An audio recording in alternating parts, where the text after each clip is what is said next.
I'm Amy, thank you for tuning in. I decided to combine my November TBR and my October wrap-up into one video. I'd usually do them as separate ones, but I read so few books in October that it didn't really warrant doing its own video. So I read one book and it was an ebook, so I can't even show you the physical copy of it.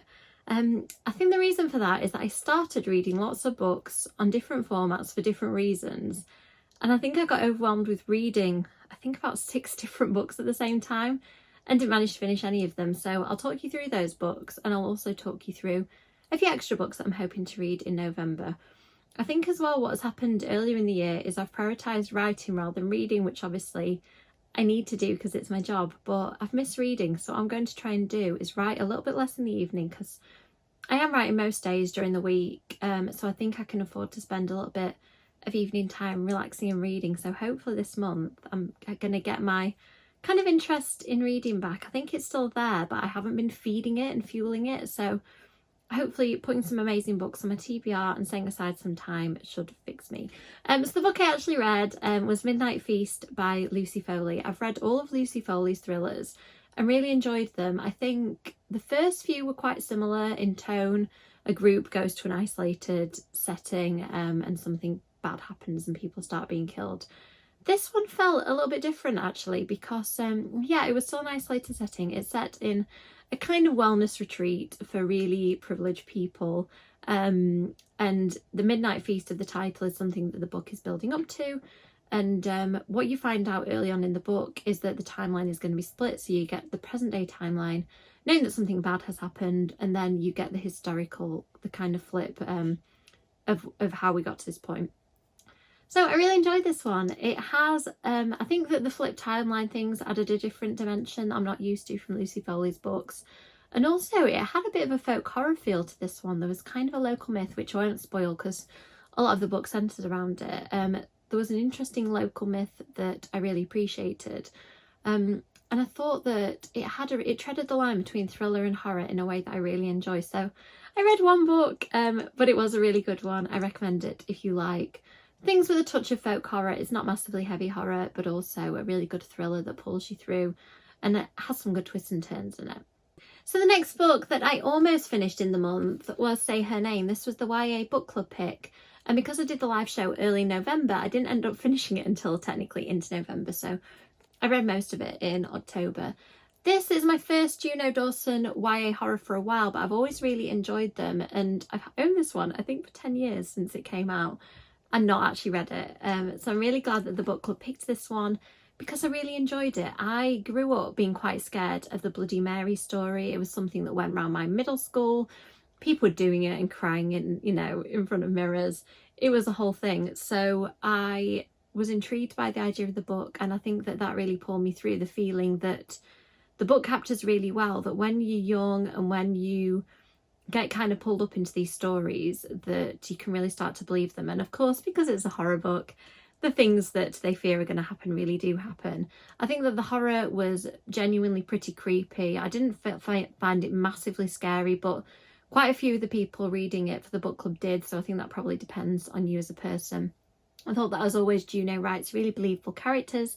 These teens felt very much like real people to me, and even though it was 10 years old, there were a couple of references that felt a tad dated, but generally I don't think you'd know that this wasn't a book written in the present day. So definitely really enjoyed this one. I'd recommend checking it out if you want something kind of based in the Bloody Mary myth. It's set in a really atmospheric boarding school setting too, so that really helped the whole creepy feel of it. So next we have the books that I'm currently reading. Some of them were kind of mood reads, so I didn't read the whole book in the month, and then some I was reading on different formats that I don't read very quickly. The one I was reading on audiobook, so I don't tend to listen to very quickly, was Immortal Dark. I'm really enjoying this one, but I haven't read that much of it just because I don't get much time for audiobooks, it seems, these days. So this one is set also in a boarding school setting like the last book I mentioned. This one's more of a university, so it's definitely got that dark academia feel.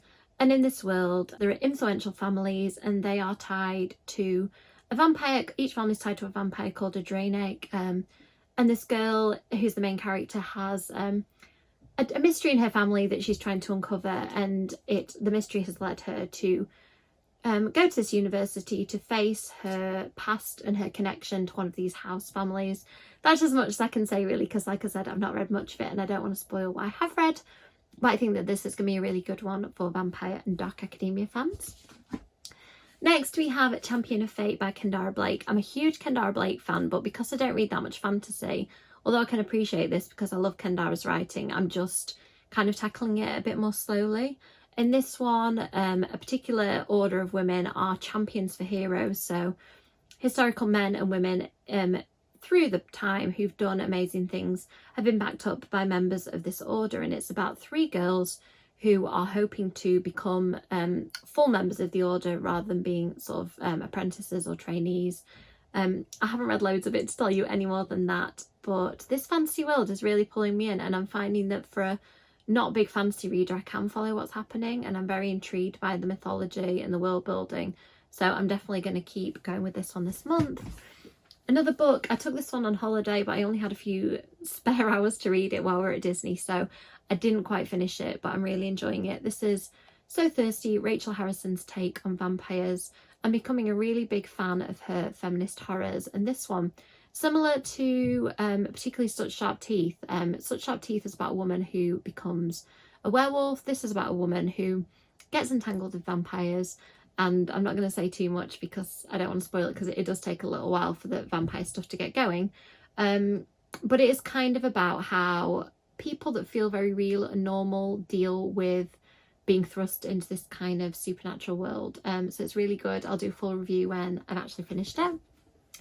Another vampire book that I'm really enjoying, but I found a bit of a slow burn, so I have been picking it up and putting it down, is Bless Your Heart. The descriptions of the Deep South and the 90s are really, really detailed. So I'm enjoying that, but also it's kind of slowing down the reading experience for me. It also flips between multiple third-person narrators, which I like when it's done well, like it is in this, but it does slow me down a bit because it takes me a while to figure out which narrator are we dealing with.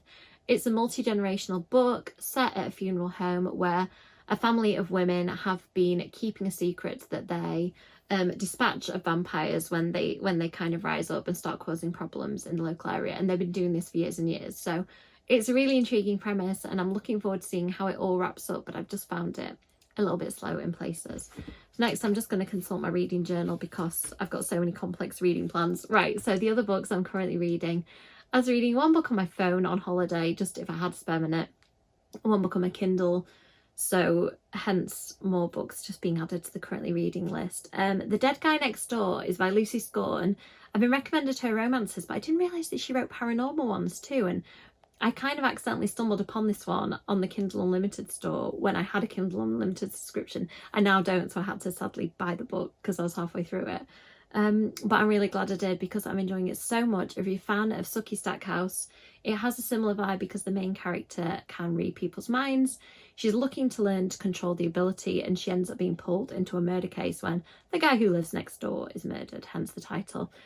She meets a really gorgeous, kind of rough and ready detective who is investigating the murder and sort of pulls her along for the ride. So I'm really enjoying it. The romance is absolutely top notch so far. So I'm excited to see where this one goes. It's one of 4 books, I think, so I'm pretty sure I'm going to pick up the others. Sadly, it's really hard to get hold of in the UK. It's a physical book. It's quite expensive, so I'm sticking with Kindle for this one. Next, I'm reading These Hallowed Halls, which is an anthology of dark academia stories. And I find with anthologies that generally I read them really slowly because each one is a self-contained story. Some of them grab me more than others, and I don't necessarily, because the story ends, I don't necessarily feel the pull to pick it up again immediately. I just pick it up when I feel like it. So I am enjoying these so far. So far, the story that's grabbed me the most, there's one by Olivia Blake, which I haven't read anything that she's written. It was written in quite a strange style, which you'll know if you've read it. I can't really describe it. It's very, without spoiling it, it's very much as if somebody's telling you a story of something that's just happened, and it's a story that they're telling to another person.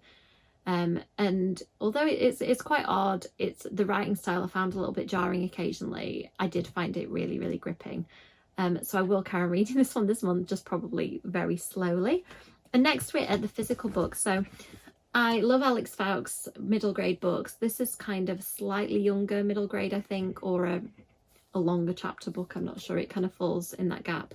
But Alex wrote the rules for vampire books that are really fun, that feature ghosts and vampires. And this is her take on Ministry. It's called Ministry of Mischief, and it is about magical creatures called imps. And the imps, Alex has explained it to me as they are little creatures that are kind of around to make your life difficult. So there'll be an imp of stubbed toes and things like that, an imp who steals lost glasses. I think that sounds really fun. It's a good take on those frustrating things that can happen in life sometimes, so I'm looking forward to seeing what that is about. Euclid sent me this book that sounds very deliciously folkloric and horror filled, so I'm going to give this one a go this month. It says that a young woman called Eve disappears, but then she returns. So a year after her sister Eve's sudden disappearance, Emma returns to the small town of Scarrow. The police have no leads, the neighbours spread rumours about her father's involvement, and the vast bogland known as the Moss lies in wait beside the house like a hungry beast. Darkly familiar shadows and spectres fill her dreams, her periphery, the quiet spaces between her thoughts. Something is following her, pulling her to the Moss, and it's growing stronger by the day.